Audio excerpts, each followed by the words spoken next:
schedule for Maharashtra. This will be in single phase. The notifications, date of notifications are in front of you. 22nd October would be date of notification. Last date of making nomination would be 29th October. Scrutiny on 30th October. And last date for withdrawal 4th, and date of poll in Maharashtra would be 20th 11. Counting would be on 23rd 11 24. And the press conference. Sir, can we start? Oh, yes. A very good afternoon, all of you. I welcome you all to this press conference by the Election Commission of India to announce the schedule for the state assembly elections in Maharashtra and Jharkhand. We have with us on the dais Honorable Chief Election Commissioner Shri Rajiv Kumar ji, Honorable Election Commissioners Shri Gyanesh Kumar ji and Dr. Sukhbir Singh Sandhu ji. We also have with us on dais Senior Deputy Election Commissioners and Deputy Election Commissioners of the Election Commission of India.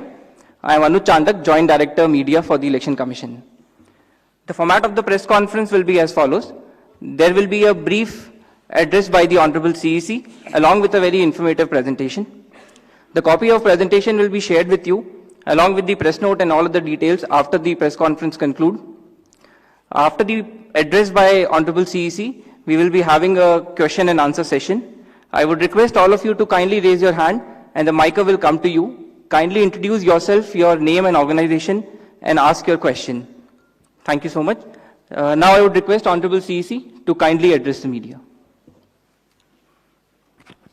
माननीय निर्वाचन आयोग Shri Gyanesh Kumar ji on my right side, निर्वाचन आयोग doctor Sukhbir Singh ji Sandhu on my left, आयोग के वरिष्ठ अधिकारीगण और मीडिया के सभी फ्रेंड्स और इस प्रेस कॉन्फ्रेंस में जुड़े हुए सभी हमारे वोटर्स, आप सबका इस प्रेस वार्ता में स्वागत है. We welcome you all at this press conference which is about the declaration of the schedule for the ensuing state assembly elections in Maharashtra and Jharkhand. Friends, मैं इस वार्ता को शुरू करने से पहले चुनाव आयोग की तरफ से और आपके माध्यम से सर्वप्रथम हरियाणा और जम्मू कश्मीर के सभी मतदाताओं को, वोटर्स को चुनाव में बहुत ही सशक्त दमदार पार्टिसिपेशन के लिए मुबारकबाद देना चाहता हूं, धन्यवाद करना चाहता हूं. जम्मू कश्मीर की आवाम ने जमहूरियत के जश्न को ऐतिहासिक बना दिया. भारी संख्या में पार्टिसिपेट कर अपने जमहूरी हक का शानदार उपयोग किया और जिसने लोकतंत्र की मजबूत नींव रखी है. दुनिया में सबसे बड़े लोकतंत्र के रूप में भारत हर चुनाव में गोल्ड स्टैंडर्ड्स तय कर रहा है, रिकॉर्ड बना रहा है. इन दोनों चुनावों में जो जज्बा दिखाया गया वो लंबे समय तक याद रहेगा. आप सबको वो पिक्चर्स, वो माहौल निश्चित रूप से याद रहेगा. जम्मू कश्मीर की आवाम ने जमहूरियत के जश्न में लोकसभा चुनावों में जो बुनियाद बनाई थी उस पर एक बहुत ही सशक्त इमारत असेंबली इलेक्शंस में लिखी है और इस जनादेश ने नई आशाएं और उम्मीदों को संचार दिया है. Now it is over to the people of J&K to take this democratic journey forward. और हम एक नया गोल्ड स्टैंडर्ड और सेट कर रहे हैं. Just to remind you, just to recall, चुनाव घोषणा के समय ही हम अपना इरादा घोषित करने लगे हैं. हम अपनी विल और इंटेंट को पहले बताते हैं और उसे पूरा करके दिखाते हैं. Just to take you down the memory lane, Lok Sabha के चुनाव के समय, हम अनाउंसमेंट के समय हमने वादा किया था कि हम 4M की चुनौतियों से निपटेंगे और हिंसा, पुनर्मतदान, धन और सोशल मीडिया के दुरुपयोग की अनुमति नहीं देंगे. और आप सब जानते हैं कि हमने वो करके दिखाया. भारत के चुनावों की गोल्ड स्टैंडर्ड्स की कड़ी में हम एक और नया अध्याय लिख रहे हैं.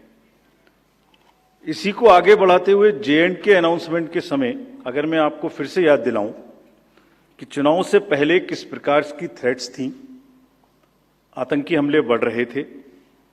लोग, आप सब लोगों में से बहुत लोग ये भी पूछ रहे थे कि पता नहीं चुनाव आयोग J&K में चुनाव कराएगा कि नहीं कराएगा.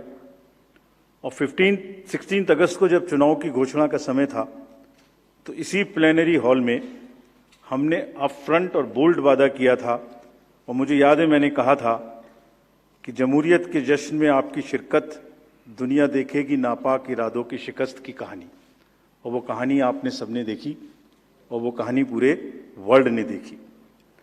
चुनाव को इंड्यूसमेंट फ्री बनाया गया, और जहां J&K में चुनाव कराने का विषय होता था वहां सीजर्स में 130 करोड़ रुपए के सीजर्स हुए, which is 100 times more than 2014 elections. तो पहले ये बात भी नहीं होती थी कि सीजर्स भी करना है, इस पावर को रोकना भी है। Similarly in Haryana, seizures were to the tune of around 75 crores, 4 times more than 2019 elections. इन दोनों राज्यों के चुनावों में भी नील रीपोल रहे। There was not even a single repoll in both the states, including the state of Jammu Kashmir. कोई violence नहीं हुई, zero violence, including the state of Jammu Kashmir. एक भी लाठी नहीं चली, एक भी गोली नहीं चली। आप सब इस बात के गवाह हैं। आपने देखे शिकस्त के नजारे। And let us give an ovation to the voters of Jammu Kashmir and Haryana. चुनाव दर चुनाव घटती हुई हिंसा, बढ़ती भागीदारी, रिकॉर्ड सीजर्स, मतदाता बिल्कुल स्पष्ट संदेश दे रहे हैं that they have full belief, they are very very participate in the electoral process. लेकिन कोई बात नहीं, फिर भी अगर मुझे याद आए तो कुछ तो लोग कहेंगे लोगों का काम है कहना। हम उसके बिना चिंता किए आगे बढ़ते हैं, अपना काम सशक्त तरीके से करते हैं, ये आपको विश्वास दिलाते हैं। So friends, now we come to Maharashtra and Jharkhand, जहां पर अब उत्सव का समय है। हाल ही में हमने झारखंड और महाराष्ट्र में विजिट की थी, और वहां पर political parties, DOs, SPs, IGs, commissioners, enforcement agency सबके साथ बैठक की थी, और पूरे व्यवस्था को समझा और उसका रिव्यू किया था। So before we come to the schedule, let me share some basic information about these two states with you. Total districts in Maharashtra 36 with 288 assembly constituencies, of which 234 are general, and scheduled tribes constituencies 25 and SC constituencies 29. Term of the assembly of the Maharashtra is ending on 26 November 2024. If we talk about the number of electors in Maharashtra, they are 9.63 crores. 4.97 crores male and 4.66 crores female voters. Young voters की संख्या जिस पे काफी जोर दिया गया था SSR में 1.85 crores, और उसमें से 20.93 lakhs are first time voters of 18 to 19 age group.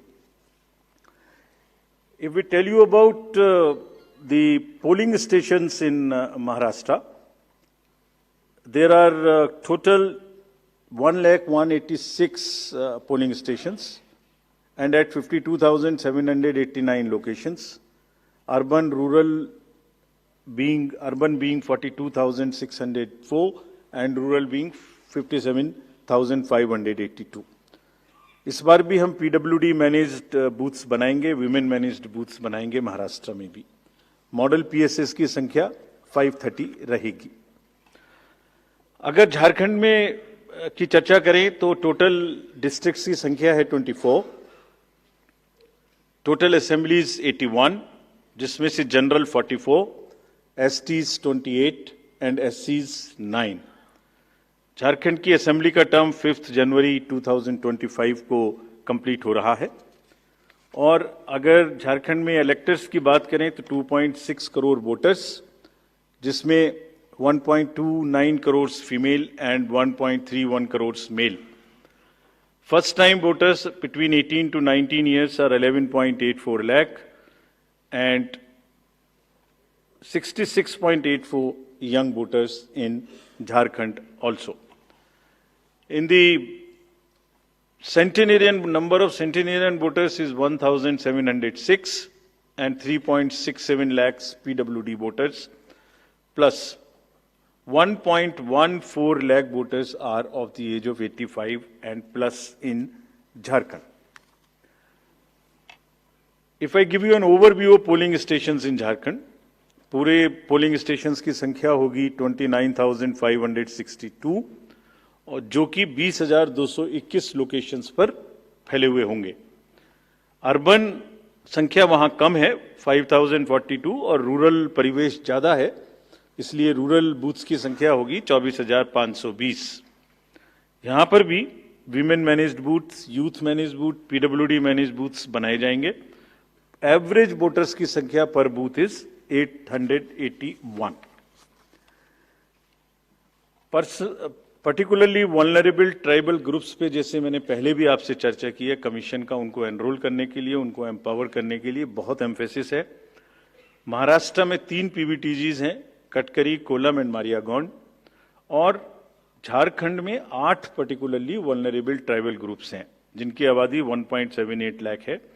उसमें असुर, बिरोर, मालपाड़िया, पहाड़िया, सौर्या, पहाड़िया, बिरजिया, कोवार एंड सावर, इन सबका लगभग 100% एनरोलमेंट इलेक्टरल रोल में किया गया है।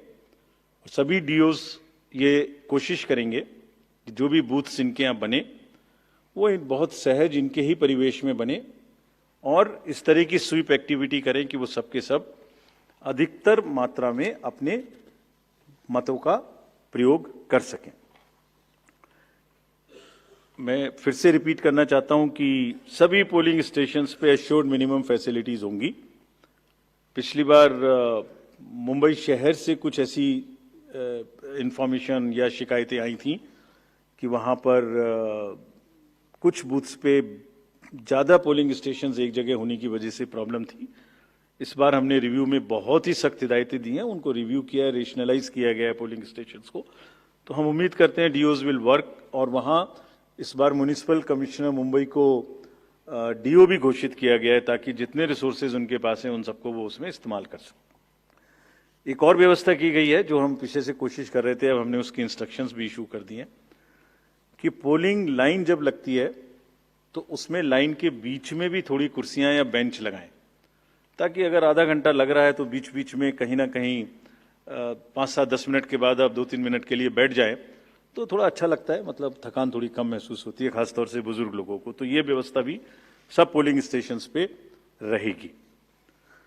Friends, if I come to the next, ease of voting for senior citizens PWDs, this will be followed. You have all the experience of the pan-India coverage of facilities for the persons with disabilities and senior citizens. Her senior citizen जो 85 years से ऊपर हैं उनको घर से vote देने की सुविधा उपलब्ध रहेगी। फॉर्म 12D वितरित किए जाएंगे सबको, और जो भी उसको भर के देते हैं उनके पास में हमारी टीम वोट लेने जाएगी और जाने के समय में सभी कैंडिडेट्स को लिखित में उस रूट चार्ट का और उस जगह की सूचना देगी ताकि वो साथ में एकम्पनी कर सकें और उनको ऐसा महसूस ना हो कि किसी के घर पर किसी ने प्राइवेसी ऑफ द वोट को नहीं मेंटेन किया। They are entitled, they are welcome to participate and go along with the polling parties to the houses of the senior citizens and PWDs. और पूरी जो व्यवस्था है उसकी videography of course goes without saying will be done so that there is a full proof record. वैसे भी पूरे चुनाव में आप जानते हैं कि कोई भी प्रक्रिया ऐसी नहीं है जिसमें वीडियोग्राफी ना होती हो, जिसका रिकॉर्ड ना रखा हो, सो दैट जहां पर कैंडिडेट्स पार्टिसिपेट ना करते हो और जहां पर वीडियोग्राफी ना होती हो। So every process of this can always be checked and seen. जैसे क्रिकेट में एक्शन रिप्ले होता है, तो अगर वहां गेम के समय एक्शन रिप्ले नहीं हो सकता तो बाद में हर जगह हर प्रोसेस की वीडियोग्राफी को देखा जा सकता है। इसी प्रकार से जो नेक्स्ट अगर मैं आपको बताऊं तो जो टेक्नोलॉजी है उसका हम फिर से बहुत यूज करेंगे। वोटर हेल्पलाइन ऐप में सभी वोटर्स अपनी सारी डिटेल्स देख सकते हैं, वो कहाँ मतदाता सूची में कहाँ नाम है, कहाँ फैमिली टुगेदर है, कहाँ उनको पोलिंग स्टेशन है, वो सब चीज देख सकते हैं। C vigil of course we have been very enthused. जैसे लास्ट पार्लियामेंट्री इलेक्शन में हमारे 10,000 करोड़ के सीजर्स हुए, जैसे मैंने अभी बताया J&K एंड हरियाणा में भी रिकॉर्ड सीजर हुए। We are sure that in Jharkhand and Maharashtra also the voters the enlightened voters will inform us on C vigil about any malpractice which they notice in their area, and we'll reach there in 90 minutes to handle it.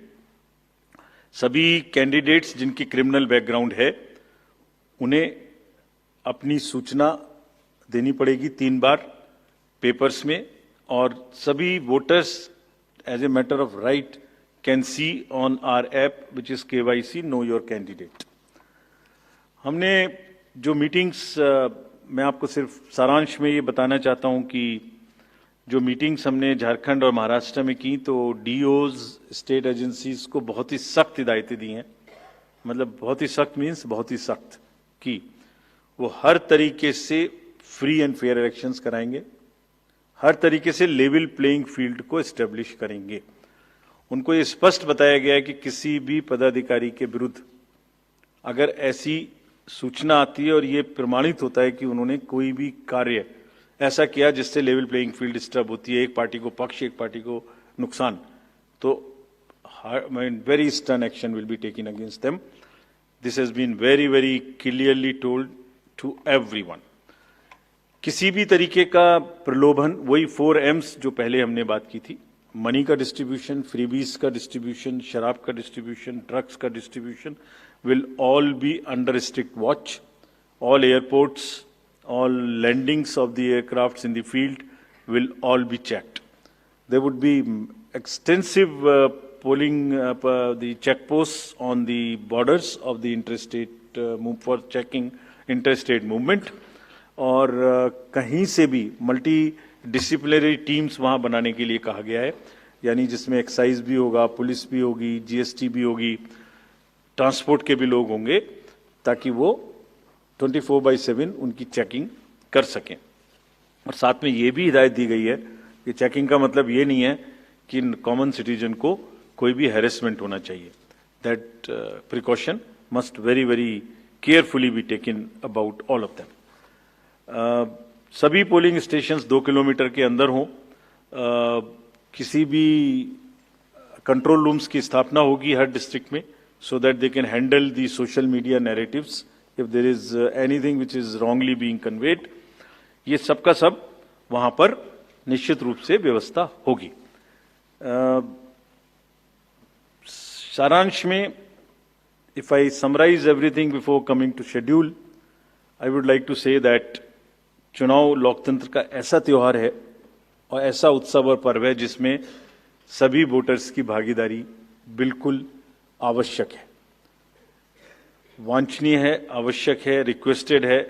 We appeal to everyone to come and vote in large numbers in these elections also. साथ ही सभी राजनीतिक दल, सभी candidates से भी अनुरोध है कि पूरे नियमों का पालन करते हुए कैंपेनिंग के दौरान निर्भय होकर कैंपेनिंग करें। लेवल प्लेइंग फील्ड एस्टेब्लिश करना हमारा काम है, लेकिन उसको वायलेट ना हो, उसमें कोई एक्सेसेस ना हो, ये उनका भी काम है। Now I come to the schedule for Maharashtra. This will be in single phase. The notifications, date of notifications are in front of you. 22nd October would be date of notification. Last date of making nomination would be 29th October. Scrutiny on 30th October. And last date for withdrawal 4th, and date of poll in Maharashtra would be 20th 11. Counting would be on 23rd 11 24, and you will notice that date of poll is Wednesday. This is deliberately, which lot of scheduling, whatever goes into scheduling, we have tried that it is midday, so that issue of urban apathy is handled. And in case of urban apathy, we are really very concerned. We want to make appeal through you to all our esteemed voters in the urban areas to please come and vote. It's not a healthy trend which is reflected. If I give you a brief of what is happening across the elections in the urban apathy, we will share this slide with you. If you look at various states, you look at Gurgaon, you look at Faridabad recently. Last elections, you look at Jubilee Hills, Hyderabad. you look at Bangalore South, you look at Gujarat Gandhigram, Kolaba Mumbai City, Pune, Thane, all are much, much below the state averages of each state. We will be conducting a special meeting of the municipal commissioners and DOs within a week's time to appeal again to do whatever we can do to motivate the voters in the urban areas, but the trends are really not good. If I show you the Lok Sabha, that was the Lok Sabha, if I show you legislative assemblies, see the lowest, the Kolaba was just 40%. 62 of 64 urban ACs in Maharashtra were less than the state average in 2019. So was the case in the parliamentary elections 2024 also.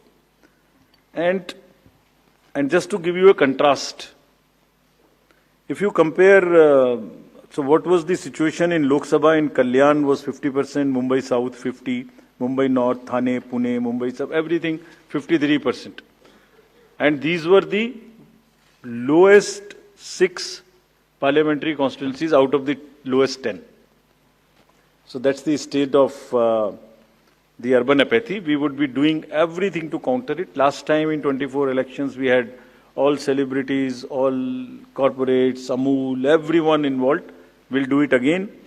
And we'll also, at this point, emphasize that this contrasts with a very positive trend in the constituencies like Doda, 72%, Riyasi, 74%, Punch, 74%, Rajouri, 71%. If they can go 70 plus, Kolaba can also go 40 plus. In 24 Lok Sabha elections, Bastar was 68%, 69%. Gadchiroli, Manipur, states after state, tough areas. So we'll be requesting through you, we'll have a special drive this time for the slum areas in urban areas and also the colonies, all alike, to have a real urban push. I do not want to name a specific thing, but there are booths in Faridabad and Gurgaon in the recently held elections. And they are the poshest places where voting has been around 20%. So again, we will be doing a lot of work on this to do whatever we can do to attract the urban voters. Now, friends, coming to Jharkhand. Jharkhand एक बहुत ही समृद्ध state है, बहुत ही उसकी विरासत है और वहां पर हम फिर से अपील करेंगे कि सब वोटर्स अधिक से अधिक मात्रा में वोट दें. Schedule would be like this. Jharkhand would be in 2 phases. The date of poll, first phase would be on 13th November, and the second phase would be along with Maharashtra on 20th November. So the date of issue of notification for Jharkhand phase 1 would be 18th, and for phase 2 would be 22nd, along with Maharashtra. Nominations for phase 1 would be till 25th of October, and for phase 2, 29th. This slide we will share with everyone. And date of poll would be 13th November and 20th November, both Wednesdays. And date of counting would be 23rd 11, that is Saturday. With this, we end our presentation with the request that through you, that all the voters of Jharkhand and Maharashtra कृपया बाहर आइए, कृपया vote करिए. लोकतंत्र के उत्सव में आपकी भागीदारी कि हम बहुत ही रिक्वेस्ट करते हैं, अपील करते हैं आपसे. Thank you very much. So by elections. So we will come back. We'll come back. So, okay. Sorry. By elections also. By elections. We have 48 ACs and 2 PCs in 15 states. They will also undergo the elections this time. All the 48 ACs and 2 PCs, the schedule would be like this. All the except 1 AC and 1 PC, where because of the festivities and some reason, all 47 ACs and 1 PC of Kerala would undergo the election along with the phase 1 of Jharkhand. The same schedule, 13th November would be date of poll, and only for 2 ACs, one for assembly and one for parliament. That is Kedarnath in Uttarakhand, because on 12th there is gazetted holiday and dispersal of the parties takes place on that day. Therefore, it is on 20th. And similarly for Maharashtra, except that everything would be during the first phase. Thank you very much. Thank you. Thank you, sir, for the very comprehensive briefing. Now we will take questions from the media. Please, the gentleman in the blue shirt, please. Thank you. Sir, मेरा नाम प्रशांत लीला रामदास है। मैं news 18 लोकमत से हूँ और मेरा एक सवाल इस तरह का है कि कांग्रेस ने डिमांड की थी जो वहाँ के पुलिस महासंचालक है रश्मि शुक्ला, इनको हटाने को लेकर, इसको लेकर आयोग क्या सोच रहा है और उस पर क्या निर्णय होगा? Question from that side also. From the pink shirt, second row, Mr. Shailesh Yadav. This was about DG.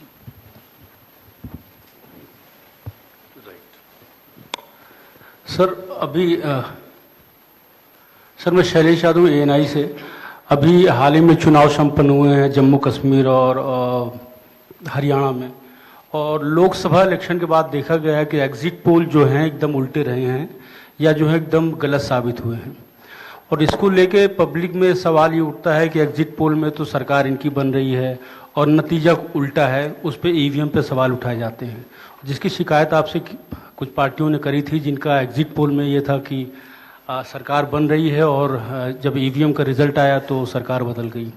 तो इस तरह के एग्जिट पोल को लेके आपका क्या कहना है, क्योंकि सवाल जब उठते हैं तो आपकी तरफ से जो है बाहर नहीं आता है कि क्या इलेक्शन कमीशन सोच रहा है इस पे? Last row, madam was raising the hand. Please. Yes. So just wanted a clarification for the assembly constituencies and parliamentary constituency by polls. So it's Wayanad and Nanded, the 2 parliamentary constituencies voting, right? Yes.